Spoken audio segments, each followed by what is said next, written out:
You need to understand life as you know it. What you right now call as me is life. Maybe right now you're referring to just your personality, which is essentially a bundle of thoughts, emotions, opinions, ideas and prejudices. Of course, I'm missing out the important thing. Leaving that part of your personality, if you just refer to this as me, essentially you're referring to this life. This life process is me. This life process has not grown, please see. It is the same life process. If you do not remember the womb, at least you remember when you were 5, 6, 7, 8 years of age. When the body was that small, it was the same life process. Now it is the same life process. It will be the same unless you become free from the 5 elements and then it bursts open into a different possibility. This whole terminology of spiritual growth is a false terminology because there is no such thing as spiritual growth. Either you explode into another state or you don't. No, many times I did explode, but again, I'm the same. That's because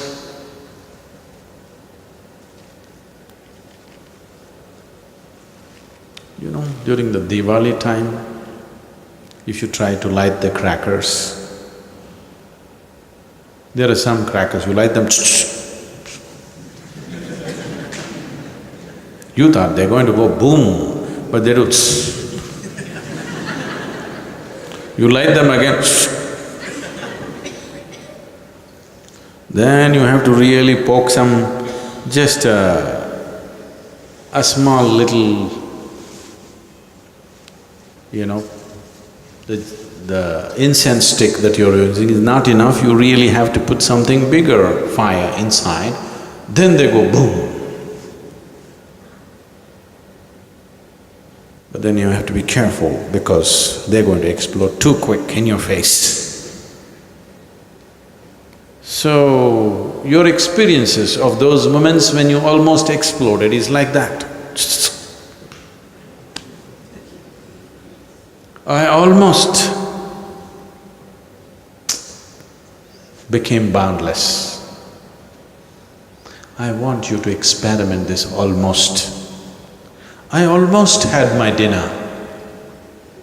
I almost went to the toilet. I almost had my breakfast. Please do that for the next 3 days. I almost. Then you will be ready to explode in some way.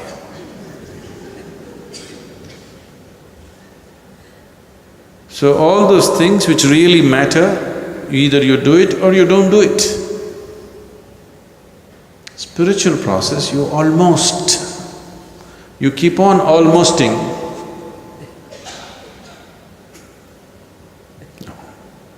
So, how did I become a full-fledged human being? You have not become a full-fledged human being. I'm not trying to insult you, I'm just reminding you. You have not become a full-fledged human being. A full-fledged human being is too immense to be described. He is not a humbug, a made-up thing. A full-fledged human being is a phenomenon. And that will not happen slowly. Yes, you have to cultivate it every day for it to explode one day, but it doesn't happen slowly. Slowly you can create the situation. Slowly you can create the situation. But explosion is one time, and when it happens, nobody can miss it. Neither you can miss it, nor anybody around you can miss it, because it's there to see. So, how does this little piece of life, these two cells that met in somebody's womb, became a meatball to start with, became a life process, and now a human being. Human being, yes, not a full-fledged human being, no. This has to become a full-fledged human being means the same things that nurture you are the same things which bind you. The same things which look like the source of your life are also the limitations upon your life. That is why people are so confused as to what to remove and what to keep.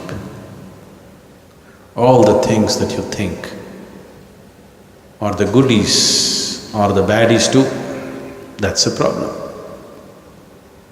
If it was very simple, goodies were different, baddies were different, very easy to dump the baddies. The goodies are baddies, baddies are goodies, that is the problem.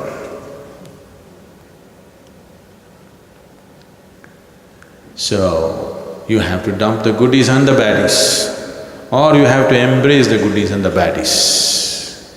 Embracing the goodies and the baddies is very difficult. Your life would become very multi-dimensional if you could, but you cannot do that. You may pretend to do that. People's idea of embracing everything is, they try to paint everything as good, and they call themselves saints. There is nothing saintly about it, it's quite silly. Not being able to see what is what in the world is not saintliness, it's just being silly. But it passes off as saintliness. I see goodness in everything is not saintly, it is silly. Different things are different ways. If you don't know how to deal with it, you're just being silly, not being saintly. But unfortunately, it passes off as saintliness. Being able to see everything just the way it is and still being able to accept it absolutely the way it is takes a lot. So it's better to keep a little distance from everything. Keep small distance, you don't have to run away, just a little distance from everything. You deal with everything but with a little distance. This is a easier way to handle. I'm not saying it is a better way, it is a good way, I'm just saying it's easier way. If you like to do it the more exciting and more difficult way, you're welcome. Only if you have the strength not to break up on the way, you attempt that. Otherwise, it's better to keep a little distance.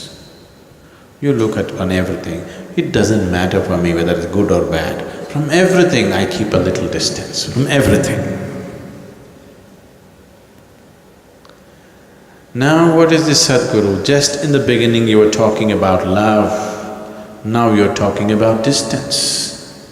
Only because there is distance you can laugh, please know that. If you create anything which is receptive, life will naturally come to it. It doesn't matter who you are, generally a womb is a natural space which has been created with that possibility that if a little formation happens there, actually it's just a meatball at that time. It's a very wrong way obscene way of referring to you when you were a fetus in your mother's womb, an obscene way of saying it. I'm saying it this way because I want you to understand it's just a meatball. Even now you're just a meatball. Except for the life process that is throbbing within you, you're just a meatball, aren't you? What is this Sadhguru? What? All these insults, meatball, water body, what else are you going to call us?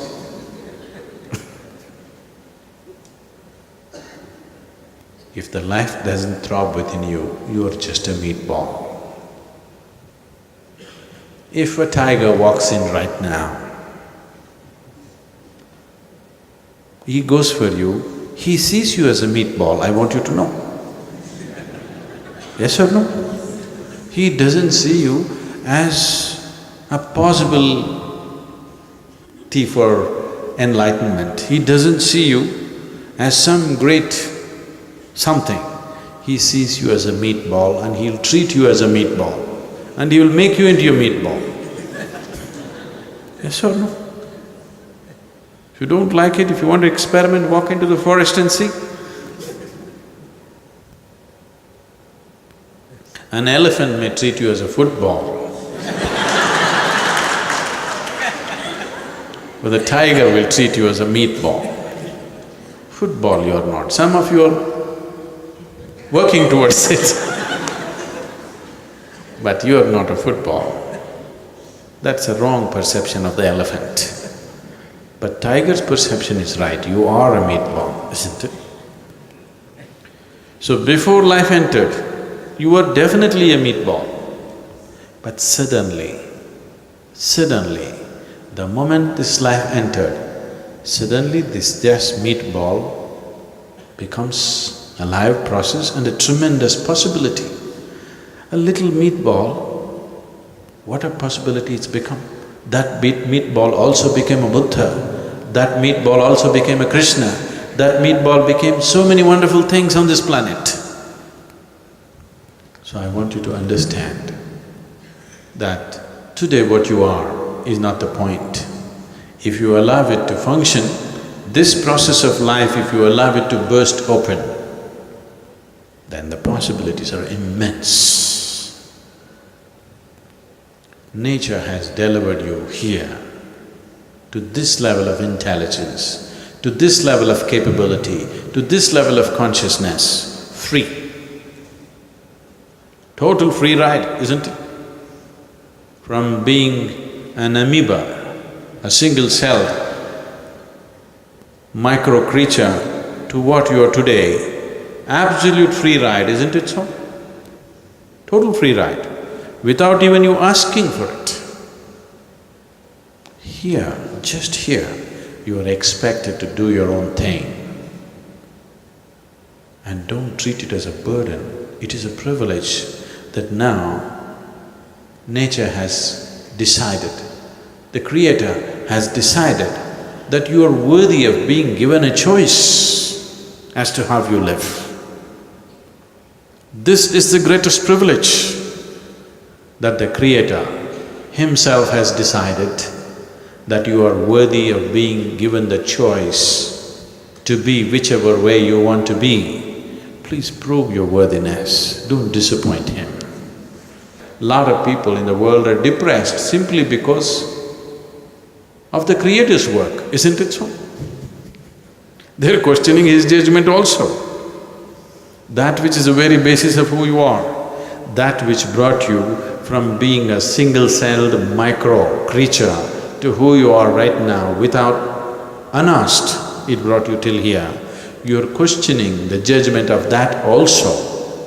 Why is creation like this? Why is it like this? It should have been some other way.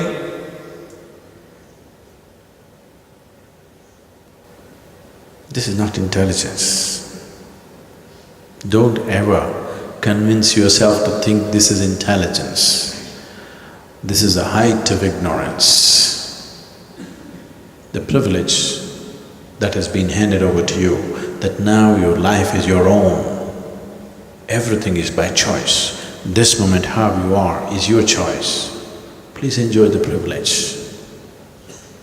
Please exercise the privilege. And only then you can say, I am a full-fledged human being. May this happen to you.